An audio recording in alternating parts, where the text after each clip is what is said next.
We are indeed honored to have Dr. Ferreira amongst us.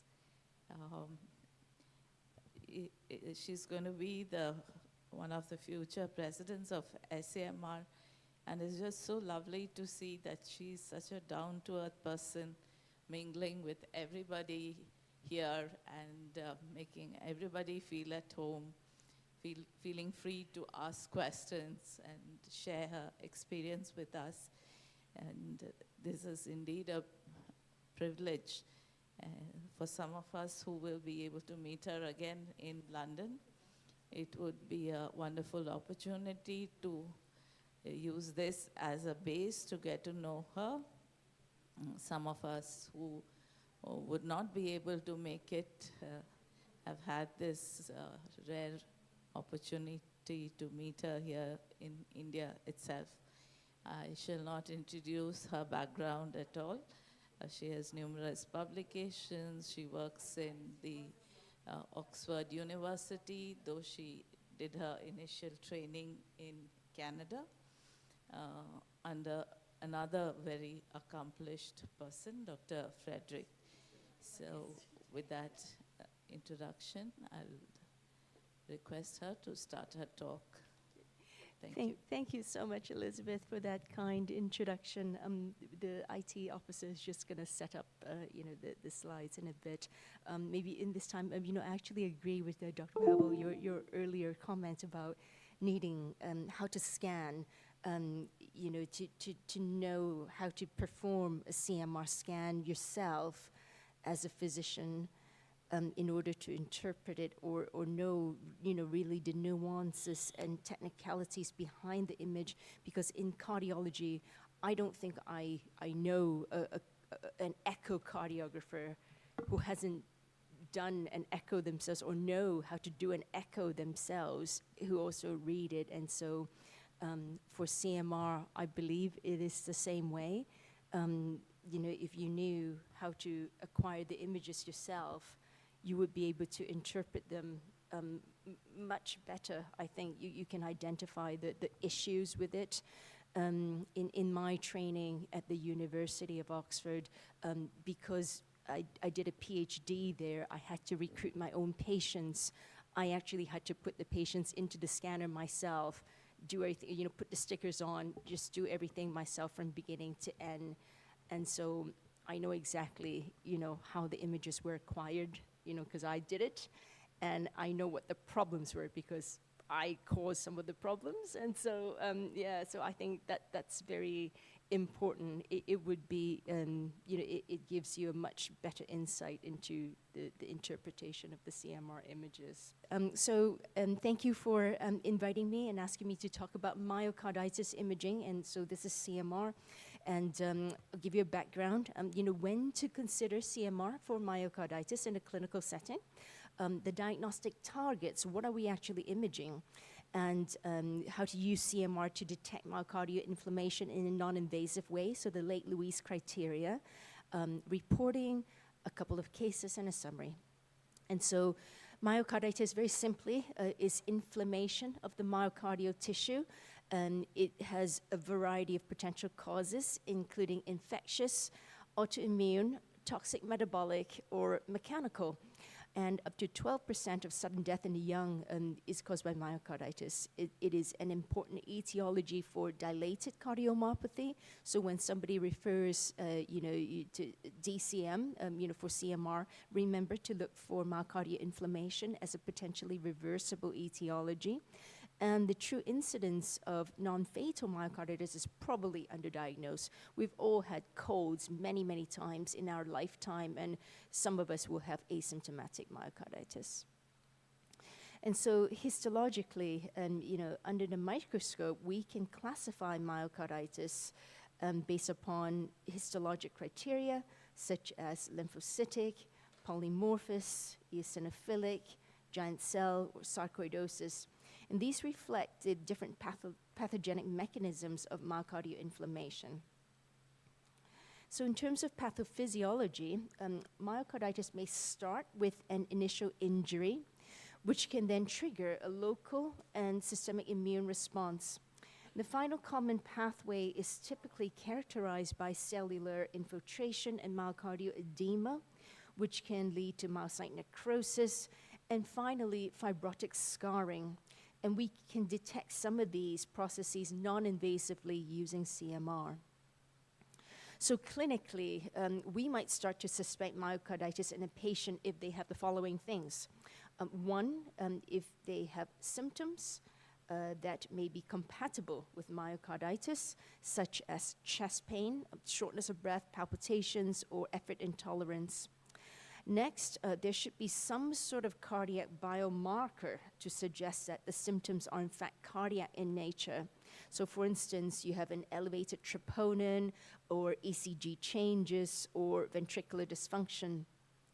And importantly, that this is not due to obstructive coronary artery disease. So this is not an MI. It may be demonstrated by non-obstructive coronary arteries, a negative stress test, low pretest probability of CAD, or an obvious preceding viral or infectious precipitant. So these are the commonly available diagnostic tests for suspected myocarditis, which are likely familiar to you already. These include ECG, blood biomarkers like troponin, echocardiography, and of course CMR. So CMR is not only the imaging gold standard for cardiac structure and function, but its major strength, its ability to perform non-invasive tissue characterization using a variety of techniques. And IACI guidelines on acute and chronic heart failure gives a class 1 indication for CMR for the assessment of myocarditis and storage diseases. So this is the original Late Louise criteria that was developed in 2009, and it describes the methods that we can use on CMR to detect myocarditis, and I'll go over these with you. So there were 3 main diagnostic targets for imaging. One is myocardial edema, which we can detect conventionally using T2-weighted imaging. 2 is hyperemia and capillary leak that can occur in myocarditis, and this can be detected using early gadolinium imaging. And 3 is myocyte necrosis and fibrosis, which can be detected using late gadolinium enhancement imaging. And we'll go over each of these. So this is conventional T2-weighted imaging. It's dark blood stir, and this is in a normal healthy volunteer. And so you can see that the LV myocardium is basically almost isointense with the skeletal muscle. And you can use the skeletal muscle as a point of reference to compare the T2 signal intensity in the myocardium.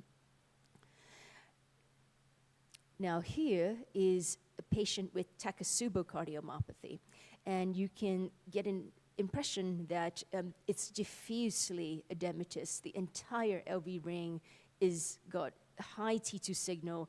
Now, if you were to choose a reference region of interest within the myocardium, you may not detect it because it's just globally elevated. But if you compare to the skeletal muscle, there is an obvious difference. And we use a cutoff of 2 to 1 to signify to us that there's significant myocardial edema. It's not to say that, 1.9 or 1.8 isn't edema, but with diagnostic tests, there's always a trade-off with sensitivity and specificity. So this is a patient with acute myocarditis with really bright T2 signals in the lateral wall where the arrows are, and you can even see the mid-wall sign over there. So it's right in the middle of the wall that's most intense and most edematous. And so as part of the inflammatory response, we can also look for hyperemia and capillary leak using early gadolinium enhancement imaging. So in areas that are injured by myocarditis, there may be regional vasodilatation and hyperemia, and this increases the blood volume in the injured tissue. And this will cause an increase in the uptake of gadolinium contrast in the early vascular phase of the kinetics. And the gadolinium then quickly distributes to the interstitial space. So early gadolinium enhancement reflects an overall increase in gadolinium distribution in the early washout period into the intravascular and interstitial space as a result of the increased blood flow, cell damage, and extravasation of fluid in the areas of inflammation. And so this is the sort of basis behind why we use early GAD in the early late Louise criteria. So here we go. This is an example. The image quality, is not, fantastic, which explains why we have dropped it later on, but this is an example. So you would acquire a pre-contrast short axis slice, so you can do it in 3 slices, and then you would inject the patient with gadolinium, and this will be quite early on, within the first 4 minutes or so. And you get early GAD, and you would compare the post-contrast with the pre-contrast and get a certain ratio to tell you that there is significant enhancement. So late gadolinium seen in myocarditis is mainly due to myocyte necrosis and fibrosis, and the pattern is typically mid-wall or subepicardial. This is quite different from an MI, which is subendocardial and in a coronary distribution. So we can recognize this pattern quite readily. In the original late Louise criteria, the main message was that using just one of these 3 techniques is sometimes not reliable. So the recommendation was to perform all 3 techniques, and if any 2 out of the 3 were positive, then this improves the diagnostic accuracy and increases our confidence in diagnosing myocarditis using CMR. So the original late Louise criteria are now over a decade old, and since then, CMR technology has moved on, and we now have parametric mapping techniques, which we went over yesterday, such as T1, T2, ECV. So for those of us who weren't here in the first lecture, this is a very brief overview. T1 and T2 relaxation times of tissues, whether cardiac or other organs, they are quantitative MR properties that can be measured using MRI. And so T1 mapping is a quantitative MRI technique which measures T1 relaxation times on tissues on a pixel by pixel basis. And on this T1 map here, each pixel has a T1 value of the underlying tissue, and we can code these on a numerical scale such that tissues with short T1 values like fat can be coded blue. Intermediate T1 value tissues like the heart can appear green, and long T1 values like blood can appear red. And so in this way, we can begin to visualize different tissue characteristics just based on their quantitative MR properties without the use of contrast agents. And each tissue type has a specific normal range at a particular field strength. So normal T1 values is like our body temperature. Deviation from that normal range might indicate disease. And so T1 mapping is very sensitive to detecting increased free water content in tissues, like in many disease states. This is just like T2. If you have increased water, it will drive T2 up. It also drives T1 up. And this is a study validating T1 mapping for detecting myocardial edema, showing superiority over traditional T2 weighted images. And T1 and T2 mapping, they are both very sensitive to detecting increased tissue free water content, and they are especially useful in detecting acute myocardial injury, including myocarditis. So this is one of the earliest studies demonstrating that the diagnostic performance of T1 mapping, which is the red curve there, is equivalent to late GAD imaging, but of course it's both superior it doesn't require contrast, and it's both superior to the T2 weighted imaging, and this is for detecting acute myocarditis. And it has been shown in a number of studies that the T1 mapping can detect subclinical myocardial involvement in systemic diseases such as rheumatoid arthritis, lupus erythematosus, and systemic sclerosis. So there's a lot of interest to quantify the extracellular volume, or ECV, and ECV is expected to be expanded in acute inflammation and edema. So not so much fibrosis, but the water will expand that space. I won't go into the theory again about ECV, but practically what you need is a pre and post contrast T1 map like here, so you can fill in the 4 variables in this equation, and then the 5th variable is the hematocrit of the patient. So these are examples of ECV maps in different cardiac diseases, including inflammatory cardiomyopathies. And T2 mapping works along very similar principles as T1 mapping in that it measures a quantitative MR property in tissues, that's T2 relaxation time. And like T1 mapping, tissues have normal T2 values, and T2 tends to go up with increased free water content. So similar to T1 mapping, T2 mapping can be very helpful in detecting myocardial edema and inflammation in a variety of cardiac pathologies, including myocarditis. And this study performed a comprehensive CMR protocol using both the original Lake Louise criteria, so the T2 weighted, early GAD and late GAD at the bottom, as well as the novel mapping techniques like T1, T2, and ECV mapping. And so with the promises of parametric mapping, the Lake Louise criteria was updated in 2018 to include the possibility to use the mapping techniques.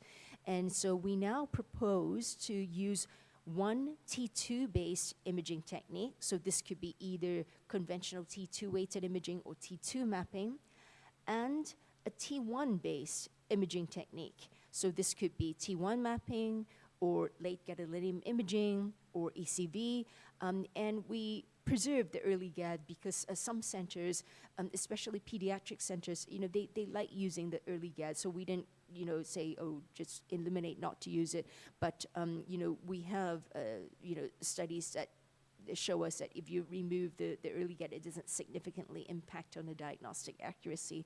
And because it's quite challenging to perform in many centers, we had not, so much recommended it, but, we've kept it in there for the centers that wanted to use it. So this means that for the T2 base category, we can choose a conventional T2 weighted imaging, as you can see in A, or T2 mapping in B. And for the T1 base category, we can choose either late gadolinium imaging in C, or a pre-contrast T1 mapping, that's D, or ECV in F. In the mapping consensus statement, we do not recommend an isolated post-contrast T1 as an output. So, the reason we perform the post-contrast T1 is to get the ECV map and not so much using E in isolation, because it depends on too many things, like the patient's weight and the GFR, when you actually acquired the post-contrast map, after gadolinium, etc. So this is an example of a patient with severe myocarditis, and is such a swollen myocardium that it looks really hypertrophied. But in fact, when you scan this patient 9 months later, the edema had settled down, and this patient was left with the scarring. So this is an example CMR protocol for suspected myocarditis. So you might consider doing your cine imaging as you would, the long axis and short axis. You might do T1, T2 mapping pre-contrast. If you don't have the mapping techniques, do T2 weighted imaging such as STIR. And then if you inject the gadolinium, you get the post-contrast images like late gadolinium enhancement, and then you can acquire a post-contrast T1 map at the end to get your ECV quantification. We get asked often, how many slices, should you do for those tissue characterization techniques like the mapping? So in general, you perform whole heart coverage, for late GAD, and you do 3 long axis for late GAD because you want to characterize the whole heart. And so if you wanted quite comprehensive coverage, you might do the same for the mapping, but of course that is at a trade-off of increasing time in the scanner, and the patient can get tired. So you might need to, do some compromise. Some centers will do 3 short axis, like a basal, mid, and apical, or you can do something in between, like 5 slices to get, most of your LV covered. And so, doing these things, have different trade-offs, in terms of your diagnostic confidence. And so how we analyze the images, so conventional STIR, T2 weighted imaging, mostly we can use visual analysis to describe where the swelling is, or you can do semi-quantitative analysis, and that would mean contouring the LV myocardium and then comparing to a reference region of interest, such as skeletal muscle, and we use a cutoff of 2 to 1, for diagnosing significant myocardial edema. And for the mapping, it isn't standardized, so you can either do global or regional increase, segmental increase of native T1 or T2 imaging. Visual analysis of the color maps requires some validation. It will have to be designed so that it's easy for our eyes to detect. You can use numerical cutoffs like your 2 standard deviation range, with your mapping techniques to diagnose abnormally high T1 or T2 values. For ECV, similar, visual analysis of color maps will need to be validated to highlight those abnormalities to our eyes. And ECV also has a normal range, and there's a difference between male and female. And so if you have an ECV more than 33%, that is quite significantly elevated. So that is abnormal for, whether it's male or female. And for late gadolinium enhancement imaging, obviously you can do visual analysis to describe the pattern, the location, and the extent of the myocarditic lesions. You can also use semi-quantitative analysis using different standard deviation thresholds above normal as a cutoff. In our center, we don't normally use semi-quantitative analysis in the clinical reporting. You might do it for research. We usually would just describe it in the report, using visual analysis. Image analysis for each of the images, we should consider any regional or global increase in T2 as a positive criterion. And similarly, any abnormal regional or global increase in T1 or ECV would be considered positive. And the late gadolinium imaging remains the same, there are supportive criteria. So those are just the tissue characteristics. And in acute myocarditis, there are sometimes associated abnormalities that you can detect on CMR, such as a pericardial effusion. So you can see those on Cine images. And you can also see high signal intensity of the pericardium in the late GAD, T1 and T2 mapping. And sometimes you may have an associated regional wall motion abnormality because of the myocarditis and the edema, and so you can see those on Cine images. Right. So in terms of reporting, we do have a table that suggests to you what you can include in your report in the guidelines. So we'll talk about whether there's global or regional systolic dysfunction. You would report your LV and RV volumes, ejection fraction, stroke volume, cardiac index, as you would normally.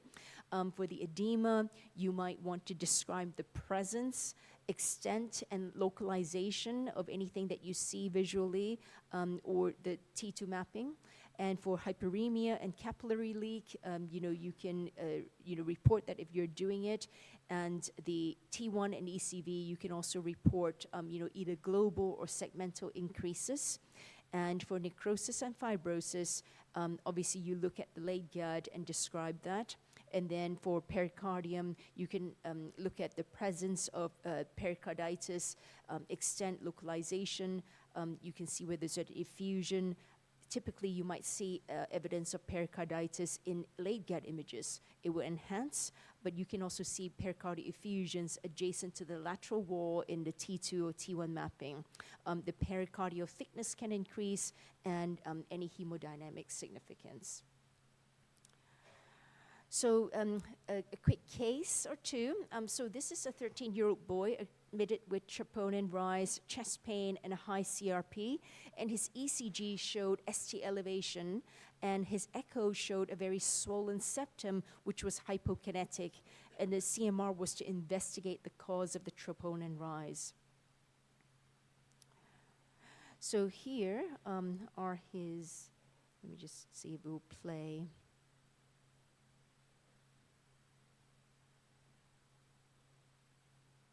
Okay, so he's got normal biventricular size and systolic function. The EF is 65%, and the RV has normal EF of 61%. But where I'm pointing out with the red arrow is where there is an area of mild hypokinesis in the apical anterior septum. And in the short axis, you just about see it in the last slice, of the apical slice there. So it'll come again, and in the very last slice, you just about see it in the anterior septum, the area of hypokinesis. So here, though, is his late gadolinium imaging. You see a very extensive mid-wall and subepicardial enhancement throughout pretty much the entire LV, almost in a circumferential fashion. And so we did T1 maps, and he's got a globally very high T1 values of 1,035 milliseconds. In our center, the upper limit is 990, and the segmental T1, as you can see on the bullseye plot, there are segments as high as 1160 milliseconds.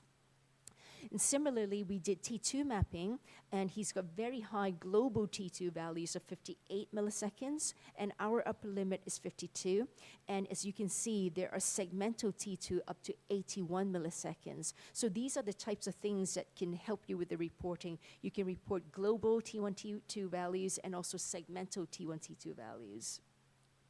So this young boy, actually turned out to have parvovirus, on PCR testing. So this is parvovirus, acute myocarditis, quite severe, for him. So another quick case, so case 2, this is a middle-aged female who was admitted to hospital 8 months prior abroad with an acute febrile illness. And her ECG had shown anterior T-wave inversions in the precordial leads, and an echo apparently showed an LVEF of 38% with mid to apical septoakinesis. Now, of note, her thyroid antibodies were high, and she now has hypothyroidism. So the CMR, now she's returned home, the CMR is to assess, to see whether she had acute myocarditis, because we didn't really know what happened, abroad there. So these are her cine images, and it shows an LVEF of 44%, so moderately impaired, and it's mildly dilated as well. And you can see regional wall motion abnormalities in the septum. So these are her late GAD images, and she again has extensive subepicardial and mid-wall late GAD. You can point out with the red arrows there. And on her T2 map, she had high T2 in the inferior and infralateral walls, 56 to 59 milliseconds. And again, our upper limit is 52. And similarly, she had very high T1 values in the inferior infralateral walls, 1,010 to 1,073, when our upper limit is 990. So she had a mild dilated LV with moderately impaired function. There was no myocardial infarction, but extensive areas of subepicardial and mid-wall scarring in a non-coronary distribution associated with regional wall motion abnormalities and thin LV walls. So she's got imaging evidence of acute ongoing myocardial inflammation, and findings are consistent with an ongoing process of severe myocarditis with development of scarring and adverse LV remodeling. And we think it may have to do with possibly autoimmune diseases with the thyroid antibodies, and she had to be referred for further workup for those and treatment. So in summary, myocarditis imaging, we went over that the clinical diagnosis of myocarditis can be challenging. So you suspect myocarditis when there are cardiac symptoms, you have positive cardiac biomarkers, and it's not due to obstructive coronary disease.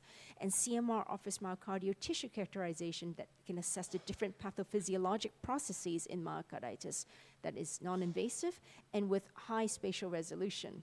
So the CMR, can we turn that off? Okay.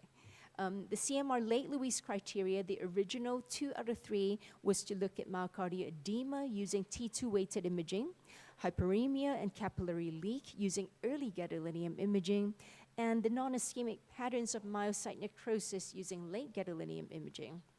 And the updated late Louise criteria, to review that, is you need a T2-based criteria, so either T2 mapping or T2 weighted imaging, plus a T1-based criteria, and that could be native T1 mapping, it could be late gadolinium imaging, or ECV. So I'll bring that to a close, and I can take any questions.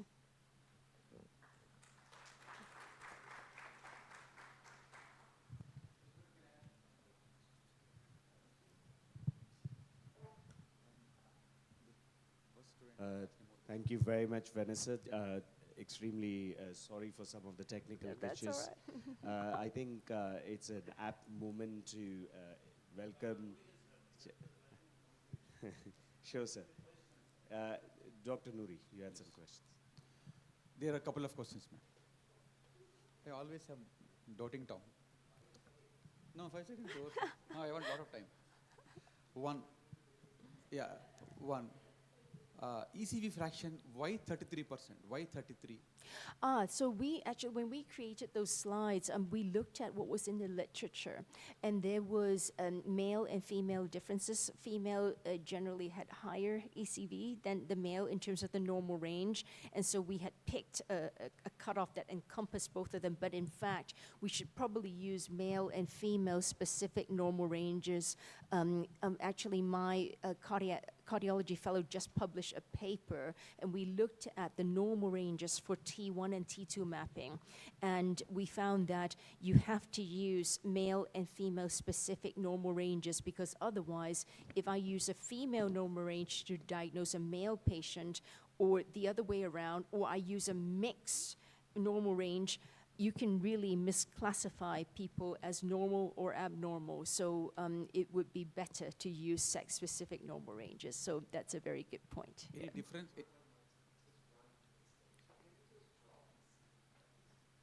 I have to say that we don't really use ECV in our center, because we wanted to concentrate on native techniques, because we want to move towards a gadolinium-free CMR.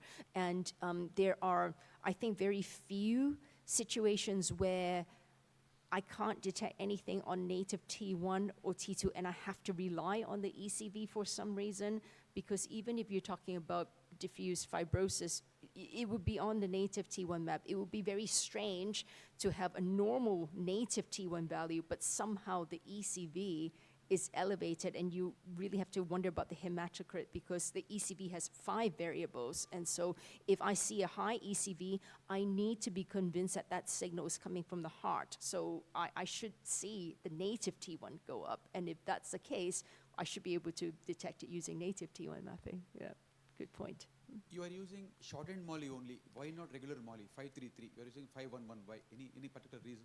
Yeah, okay, so 2 reasons. We made Schmolly in Oxford, so that was our sequence. We designed it in 2010, and compared to the Molly-based techniques, the Schmolly is heart rate independent. So Molly 533 will still have residual heart rate dependencies. Also, if you use MyMaps Molly, you have to use 533 for pre-contrast.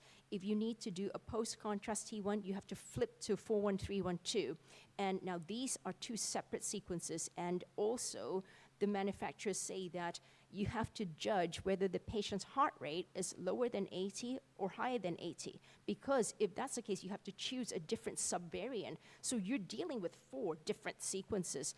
But Schmolly, we just only need 1 for all heart rates, and whether pre-contrast or post-contrast. We don't need to do all the fumbling around. Yeah. Do you use systolic or diastolic acquisition for? Right, so normally, now, the Schmolly has a fixed TD, trigger delay, so we don't usually do the capture cycle in end diastole, and it was only because of a historical factor. It was because when we did that, it tended to mistrigger, and so that we just fixed the trigger delay, from the QRS complex. So technically, I'm not in end diastole, somewhere near there. However, in very fast heart rates like tachyarrhythmia, we use systolic readout. We set the trigger delay to 0 so that we get systolic readout, because sometimes patient has such a fast heart rate. If you use diastolic, you start to mistrigger, you get a bad map. With Schmolly, one time I wrote a patient in, and the patient just flipped into fast atrial fibrillation of 150 beats per minute, and she was asymptomatic. And then the technologist was like, should we pull her out? I'm like, no, we should just continue scanning. And we got beautiful Schmolly maps using systolic readout. And so it can cope with tachyarrhythmias if you use systolic readout. And we published a paper comparing end diastolic and systolic, T1 values, and they're very similar. Yeah. Last verse. Outside. For everyone's, ma'am, last one. Yeah. The color coding you use. is there any pattern, specific pattern for color, or, I mean, because I have seen that for T1 is different, T2 is different, ECV is different. Both have various ranges, except their ranges. Their ranges. But what is there a SCMR decided color? This is an important question for everyone. That's what I'm asking. Yeah. So when we try to, okay, those color scales are not meant for visual diagnosis, I have to say, because, you can look at it, looks beautiful, but it doesn't show you exactly where the lesions are. So when you wanted to do that, we were using grayscale, but threshold-based analysis. So it means that the T1 map will be in grayscale, and any pixel that's above a certain threshold, let's say 990 is our upper limit, we code those pixels as red. So you can immediately see where the red pixels or abnormal pixels are. So those would be more helpful for immediate visual diagnosis, right? Leitgard is like that. And so those color scales kind of look pretty, but they're not quite helpful for visual diagnostics. And I think the scanner manufacturers don't want you to make it, so that's why it's like whatever gray, purple and yellow and orange, because I think there were some concerns about their liability, in terms of if they're showing you something or not showing you something, they might, so I think there was some issue with that, but yeah, the way they are currently, it's not